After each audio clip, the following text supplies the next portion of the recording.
Next up, I'm going to show you how to make some puppets to go in your theater. Now, I'm going to make puppets that are too big for this little theater, but the right size for the shoebox theater that I showed you earlier. When I made the shoebox theater, out of the lid, I cut out these figures that were from Josie's illustration. And I'm going to show you how to make puppets out of these. And it can be great if you want to have joints in your puppets, if you want your puppets to be able to move. So I'll show you an example of that. Here is a two-dimensional puppet that I made. And there are joints, and I'm going to show you how to do it. And the joints are the little points where they come together, and there's a little wire going through, and it lets the puppet move. So this puppet is a swimming puppet, and she swims. And I also made it a little fancy, and that if you pull up this tube, she's not meant to be against the ground, she's meant to be in air. But when you pull up this tube, her arm moves. So, but the joints are little wire that go through overlapping pieces of the body, and they let the puppet move. And you can see from the back that I made her out of a cereal box. So I'm going to show you that as well. So I'm going to make puppets out of the illustrations from Josie's, and I'm also going to talk you through how to design and make your own puppets. So we'll talk about these as well. Okay. So the easiest kind of puppet is to cut out your figures. This one came off the theater, so it got glued on to the shoebox theater. And so I'm going to just cut out this one. So now I've cut out the figure, and I recommend getting some bamboo skewers. You can get 100 packs for not too much money at grocery stores, and they're great for making puppet sticks. So the simplest thing is that you glue the stick like that with some hot glue.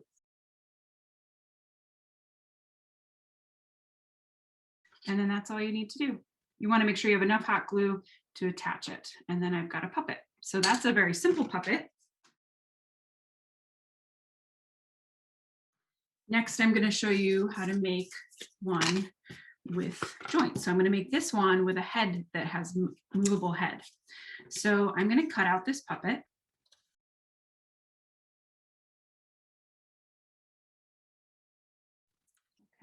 So I've cut this one out, but I want to make it have a movable head. And to do that, I need to have an overlapping part of the puppet. So what I'm going to do is I'm going to draw, maybe I'll do it with a marker, and I'll do it with a colored marker so you can see. I need to draw a shape, a little hump, so that the head can attach to there and overlap. So I'm going to cut out that hump, and then I need to cut out a different head. I need a different head to connect to it because you need that overlapping hump. So I've got the little neck nub, and I need to have another head. So I'm going to loosely cut out this head, and I'm going to glue it to the cereal box and then cut that out. Okay. Now again, it would be great to let the glue dry before you cut it, because it does, the glue, even a glue stick does make the paper wet, but for the purpose of this tutorial, I'm going to keep going. Okay, so now I have a head, and I have this hump, and that allows me to attach this head there. And what I can do is I need to poke a hole through this and through that so that I can put some wire through to make that joint. So there's a couple different ways you can make that. You could, if you had a sewing needle, that could help you make the hole. So I've got a sewing needle. If you have an awl, which is spelled A-W-L, so this is an awl, which is made to poke holes. It's used for bookbinding dominantly, A-W-L. And this is a great way to make a hole. So I'll show you, but not everyone has one. So I'll show you a different technique too, but you can see it's made to punch a hole through. Be careful, because it's basically a point on the end of a handle. And then another way is you want a hole through, like I did, just through that nub. And then you also want a hole at the bottom of the head. And I'm going to do that with my X-Acto blade. So I'm going to poke my X-Acto blade down to the bottom. You don't want to go too close to the end.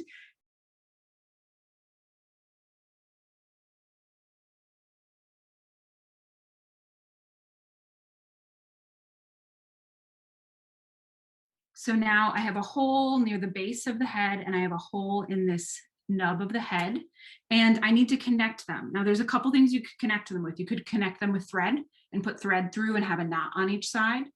The traditional way is to connect them with wire and a thin wire. This is called 26 gauge wire. This works well. The thing with the wire is then you need wire cutters and probably needle nose pliers to get it to do what you want. So I'm going to show you with twister ties because it's something a lot of people have at home. So take a twister tie. You might need to poke your holes bigger to get the twister tie to fit through. And I also recommend with your scissors, the twister tie is basically a very thin wire with some kind of plasticky paper making it wider. And we want to get rid of, very carefully, don't cut yourself. We want to get rid of the plasticky paper. So cut near the wire, but get rid of as much of the plastic paper. And then I'm going to come from the back and push it through. And then I'm overlapping the head to that, and I'm going to push that through. And then on the front, you push the twister tie down, and then you want to wrap it back on itself. So it kind of makes a little curly Q that holds it in place and keeps the curly Q is flat to the material. And I know that the screen doesn't always pick that up that well, but a curly Q that's flat, and then you turn it over, and I'm going to make a flat curly Q against the board on the back side. And then I'm going to cut it off because that's all I need is that curly Q. Now, depending on what you want your puppet to do, make that curly Q a little tighter so it's not detracting from the face. You might want this wire to be looser or tighter. If you want it to really move easily, you might want to make it a little bit of looser connection or tighter if you don't want it to move so much. So that's up to you. But now I've got a head that moves. I also could have overlapped the arm and make a moving arm with the staff that could move. And then I'm going to glue a bamboo skewer onto this. Okay, so my hot glue is dry, and you can see now I've got 2 sticks, and it allows me to move the head because this is holding the body steady, and I can move this head, and then I've got the other puppet and they could interact, and now I'm ready to do a show in my shoebox theater. Now I'm going to show you how to make your own design. So what I recommend is first you draw out your figure that you want. So I drew out this woman. She is a standing version of this swimming. I call her the Aquanaut. She swims in water. She's an explorer. She's wearing a swimsuit and goggles and a swim cap. And here she is. I drew her in a standing pose. And then I decided I want to have her head move, her arm move, and then for the waist right here to have sympathetic movement, which means that I'm not going to actively move the legs, but in moving the head and the arm, it's going to allow the legs to also move. So you see, I draw as I want it first, and then I decide where am I going to make movable joints. So I want a movable joint here at the neck. I want one at the arm here, and then at the waist. And then I have to redraw the pieces so that there's those little nubs, so that this head with neck is going to sit on top of this nub, and that nub lets it to overlap and punch the holes through. This arm is going to sit behind this torso, and I'm going to have the little joint be right there connecting these 2 pieces. And then the legs, I added a joint right there, so this little nub right here, which will go behind there. So you see, I can't just cut out this drawing unless I don't want to have any movable joints, because there aren't room to make the little nub. So that's why you have to break it up into parts. And then I drew this is just on printing paper, and I tried out colors. I colored it in with marker before I continued. And then I'll show you what happens next. So I tried out colors that I liked, and I colored it in with marker. I'll show you, I was using Prismacolor marker. You could also paint them. You could also use color pencils, crayons. You could keep it black and white. It's up to you. Okay, so what I'm going to do next is I'm going to cut this out. This is my design, and these pieces are going to become my actual puppet. So I'm cutting this out. And I'm going to glue it to the cereal box.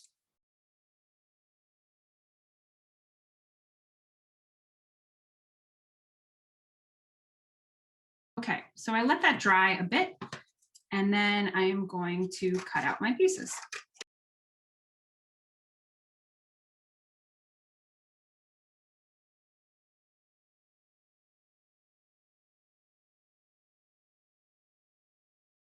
I've got the legs, the torso, the head, and the arm, and I want to poke the holes and then attach them with joints.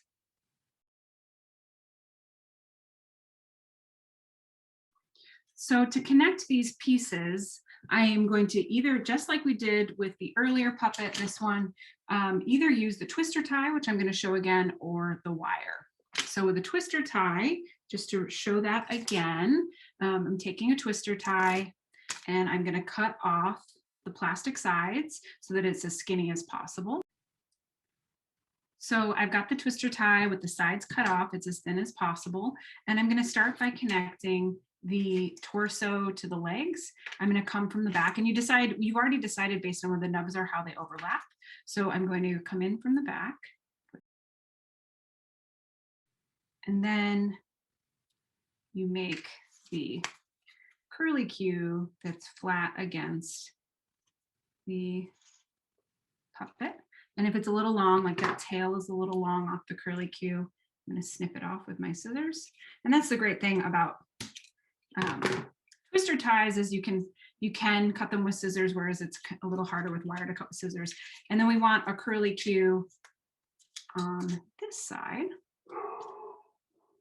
And I'm going to cut off the tail. And I'm going to show you next how to do it with wire. If you do have wire, it's the technique with straight up wire, not a twister tie, but I'll share this works just as well. So if I thought of twister ties because I thought most people probably have them at home. But here's wire. So as I said, it's a thin wire. This is a floral wire, 26 gauge. And you need wire cutters and needle nose pliers. So I'm going to show that, how to do it, but know that the twister tie works just as well. So I've got my needle nose pliers and my wire, and these needle nose pliers have a wire cutter inside of it right there. You might need, if yours don't have that, you could use a separate wire cutter. And you just need a little length. Okay. And you're doing the same thing as with the twister tie, except with the needle nose pliers, and you could also, if you had needle nose pliers, use them with the twister tie. You hold the wire flat against the table, and you can make a curly Q first by wrapping it around, and you want the curly Q to remain flat. Then hold that curly Q in the teeth of the needle nose pliers and make it go perpendicular, straight down. And then, so now I've got a curly Q and a tail that goes straight down. And I'm going to come in from the back of the neck, boop, and come through. And then come through from the back of the head and then push that down. And then I'm going to bend the wire over and then come in with my needle nose pliers and hold them at that bend over and wrap it around to make that curly Q.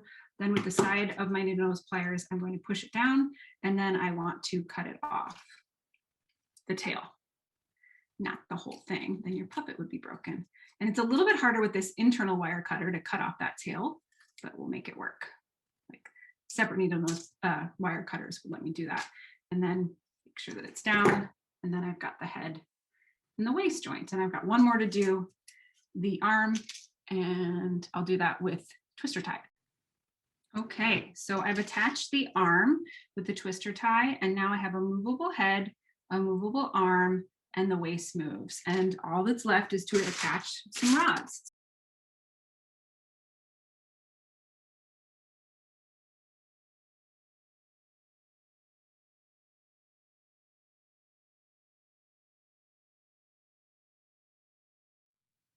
Okay, so we've made a theater and we've made some puppets, and now let's see how they all work together.